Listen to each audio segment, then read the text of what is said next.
to share something with you that might put me in a very negative light, yeah. Relationships are not my forte. See if someone grabbed up my wife or something, completely different ballgame. I'll walk away from here, and this has been like a therapy session.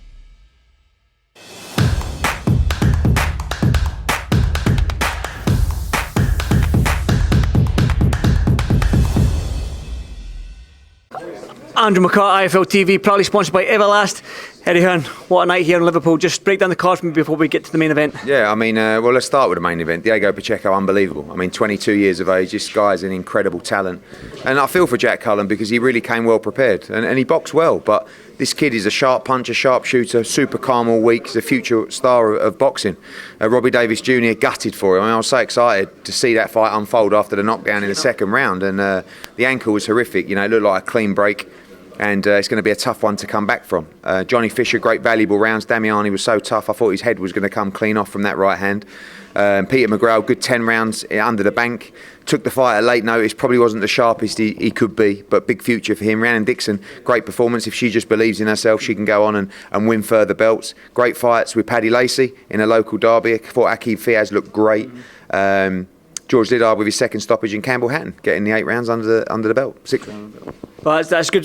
Stick with the main event, and obviously Pacheco, Adi Aladipo picked up on it. Edgar Berlango, you've just signed him, so you've made it.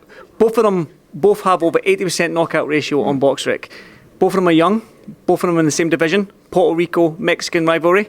Talk to me, Ed. Yeah, I think it's a huge fight. I mean, I think Diego has still got some fights to go before that level, even though he believes he can beat Berlanga. I think that's a fight that could be built, heavily over the next 12 to 18 months. I'd like to see Diego Pacheco headline now in LA. He's got a huge fan base there, but he needs to be up against relevant opposition, and that's going to be important with his selection. He's still learning, but has a great team in Team Benavidez, and I think, like I said, in terms of super middleweight division, this kid is an unbelievable talent. Katie Taylor, Chantel Cameron announced. You've got 2 undisputed against each other. I don't think that's ever happened. I think you said that yourself, has it not? Yeah. Both reigning undisputed champions. I mean, Chantel Cameron's a little bit bigger than Katie, throws as many punches as Katie. Yeah. What are you expecting? It's a tremendous fight. I think that this fight may even be a tougher fight than the Serrano fight. People in boxing have been calling for this fight for a long time. And I know Katie will always take fights. And she's always said, I'll fight Chantel Cameron. I always promised Chantel, if you become unified, undisputed, you will get this fight. I don't think she believed me.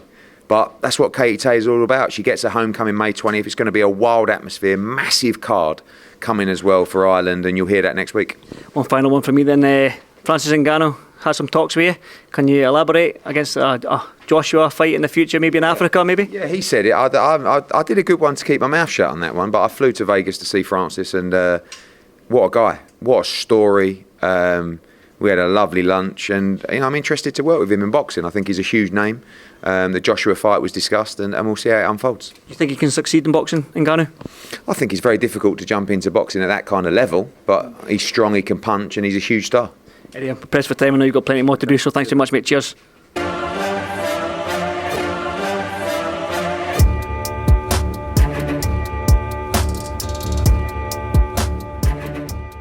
I'm going to share something with you that might put me in a very negative light, yeah. Relationships are not my forte. See if someone grabbed up my wife or something, completely different ballgame. I'll walk away from here, and this has been like a therapy session.